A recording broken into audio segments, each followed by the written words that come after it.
નમસ્કાર મિત્રો, કરુણા ટોક્સમાં આપનું સ્વાગત છે. હું છું કિશોર ડોડિયા. શ્રી શ્રી રવિશંકર મહારાજ એટલે કે આર્ટ ઓફ લિવિંગ, એમનો કાલે જન્મદિવસ છે અને એ જન્મદિવસ નિમિત્તે રાજકોટ સિવિલ હોસ્પિટલમાં રક્તદાન કેમ્પનું આયોજન કરવામાં આવ્યું છે. અને આ રક્તદાન કેમ્પમાં કેવી રીતે આયોજન છે, કોણ કોણ આવવાનું છે, એ બધી વાત કરવા માટે આજે આપણી સાથે જોડાયા છે નિલેશભાઈ ચંદારાણા અને ભારતીબેન કાથરાણી. આવો એમની સાથે વાત કરીએ અને કેમ્પ વિશેની બધી માહિતી મેળવીએ. પહેલા તો આપ બંનેનું સ્વાગત છે. જય ગુરુદેવ. અચ્છા, ક્યારે કેમ્પ છે ને કેટલા લોકો આવવાના છે, કેવી રીતે છે, એ બધું મને આયોજન વિશે થોડું જણાવો. યસ આવતીકાલે 13મી મે 13 મે ગુરુદેવ છે 13 મે બરોબર. તો 13 મે ગુરુદેવનો 69th બર્થડે થવા જઈ રહ્યું છે. અચ્છા, 69 જન્મદિવસ છે આવતીકાલે ગુરુદેવનો. તો દર વખતે તો અમે લોકો આખી દુનિયા 180 કરતા વધારે દેશોમાં આર્ટ ઓફ લિવિંગ ચાલી રહ્યું છે અને ગુરુદેવના ડિવોટીઝ છે. તો દર વખતે તો મેગા સેલિબ્રેશન કરતા હોય છે. આજ વખતે જે વૈશ્વિક પરિસ્થિતિ હતી આપણી ઇન્ડિયાની, તો આજ વખતે અમે લોકોએ ફોકસ કર્યું છે સેવા ઉપર અને મેડિટેશન ઉપર, કે જેથી કરીને સમાજમાં, સોસાયટીમાં, દેશમાં પોઝિટિવિટી ફેલાય એટલા માટે. તો આવતીકાલે અમે લોકોએ આર્ટ ઓફ લિવિંગ રાજકોટ ચેપ્ટરે એવું પ્લાનિંગ કર્યું છે કે ગુરુદેવનો 69th બર્થડે છે, તો બ્લડ ડોનેશન કેમ્પનું આયોજન કર્યું છે.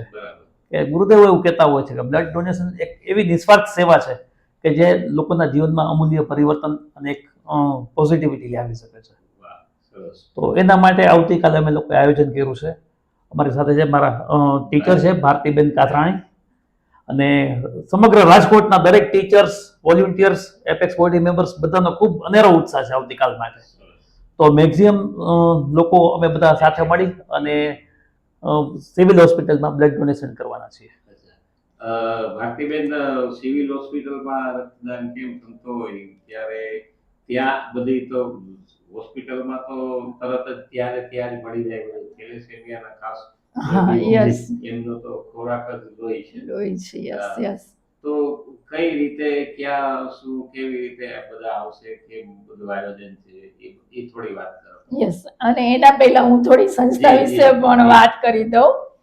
તો પરમ પૂજ્ય ગુરુદેવનો જન્મ 1956માં તામિલનાડુના પાપનાસમ ગામમાં થયો છે. અને ગુરુદેવની અત્યારે સેવા કે જે રીતના નિલેશભાઈ કીધું 185 દેશમાં આ સેવા ચાલી રહી છે. અને ખાસ કરીને આર્ટ ઓફ લિવિંગની બ્રીથિંગ ટેકનિક, કે જેને સુદર્શન ક્રિયા કહેવામાં આવે છે, એના દ્વારા લોકોમાં અગણિત બેનિફિટ્સ છે. એવું કહેવાય છે કે ગુરુદેવે આ સુદર્શન ક્રિયા પૂરા વિશ્વમાં આપી છે, પૂરા વિશ્વમાં. અને ગુરુદેવનું એક સ્વપ્ન છે કે હિંસા મુક્ત સમાજ, તણાવ મુક્ત શરીર, મન અને રોગ મુક્ત શરીર. અને આ બધું જો આપણે કરવું હોય તો એના માટે યોગ, પ્રાણાયામ અને મેડિટેશન બહુ જ જરૂરી છે. જેવી રીતે નિલેશભાઈએ કીધું કે વૈશ્વિક અત્યારે જે આવી રહી છે આફત, તો જેવી રીતે અમે દર વર્ષે ગુરુદેવનો બર્થડે બહુ જ મોટા પાયે સેલિબ્રેશન કરતા હોય છે, એટલે જોગાનું જોગ અમે લોકોએ બ્લડ ડોનેશન કેમ્પનું ફાઇનલ કર્યું કે આપણે આ વખતે બ્લડ ડોનેશન કેમ્પ કરીએ. અને અમે કરતા જ હોય.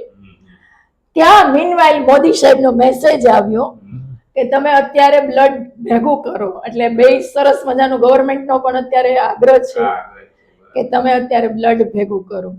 આમે આપણે અત્યારે ઘરે બેઠા બીજું તો કાંઈ ના કરી શકીએ આપણા દેશ માટે, તો આ કાર્ય તો આપણે કરીએ, સેવા કરી. અને મેક્સિમમ લોકો મેડિટેશન કરે, ચેન્ટિંગ કરે, દેવી કવચ, એવી અલગ અલગ પોઝિટિવિટી આપણા દેશમાં, આપણા લોકોમાં કેમ ફેલાય. એ કહેવાય ને કે ગભરાઈ જાય છે લોકો. હું તમને એક મારો જ દાખલો આપું. મારી ગ્રાન્ડ ડોટર છે 9 વર્ષની, એટલી ડરી ગઈ છે, પપ્પા શું થયું, શું ન્યૂઝ આવે છે, કાલે કર્ટન બંધ કરવા લાગી કે સેફટી માટે. એટલે આ એક લોકોમાં ભય પેદા ન થાય એના માટે આપણે મેડિટેશન, દેવી કવચ, ગુરુ પૂજા અત્યારે અમે સતત કરી રહ્યા છીએ કે જેથી કરીને લોકોમાં શાંતિની એક મેસેજ ફેલાય. અને બ્લડ ડોનેશન કેમ્પ આવતીકાલે સવારે સિવિલ હોસ્પિટલમાં કરી રહ્યા છીએ. ઓલ રાજકોટ અમારા 200 ટીચર રાજકોટમાં છે અને 1 લાખ જેટલા ડીઓટી છે અમારા રાજકોટમાં કે જેને સુદર્શન ક્રિયા કરેલી છે અને ગુરુદેવના ફોલોઅર છે. તો બધા સ્વૈચ્છિક ત્યાં આવશે પોતાની રીતે. દિવસ દરમિયાન સવારે આપણે 9 થી 12 નો સમય છે અને બપોર પછી 3 થી 6 નો સમય છે. બપોરે પણ છે. હા, બંને બે ટાઈમ time રાખ્યું છે. કે લોકો એની અનુકૂળતા આવી શકે. આવી શકે. એટલે આ આખો જે કેમ્પ છે એ સરસ આપે કહ્યું કે વડાપ્રધાન શ્રી યસ, એમનો એને જ કીધું. તો હું એવું માનું છું કે વધુમાં વધુ લોકો કાલના કેમ્પમાં ત્યાં હાજર રહે અને ડીઓટી તો આવવાના જ છે પણ સાથે સાથે બીજા આમ લોકો પણ પ્રજા આવે. પણ આવે અને જોડાય. ઓલ રાજકોટ જોડાય. આપણે એવી તમારી અને મારી હા, અમારા બધાનો લોકોનો સહિયારો પ્રયાસ છે. બધાનો એક જ હેતુ ને આપણા બધાનો એક જ પ્રયાસ હોય કે વધુમાં વધુ લોકો જોડાય. મતદાન કરે. તો આપ બંને આવ્યા અમારા સ્ટુડિયોમાં, ખાસ તમારી વાત શેર કરી. આપ બંનેનો ખૂબ ખૂબ આભાર. નહીં, આપે અમને બોલાવ્યા એ બદલ આપનો પણ ખૂબ ખૂબ આભાર. જય ગુરુદેવ. જય Thank you. ગુરુદેવ, જય ભારત, જય હિન્દુસ્તાન. જય હિન્દ.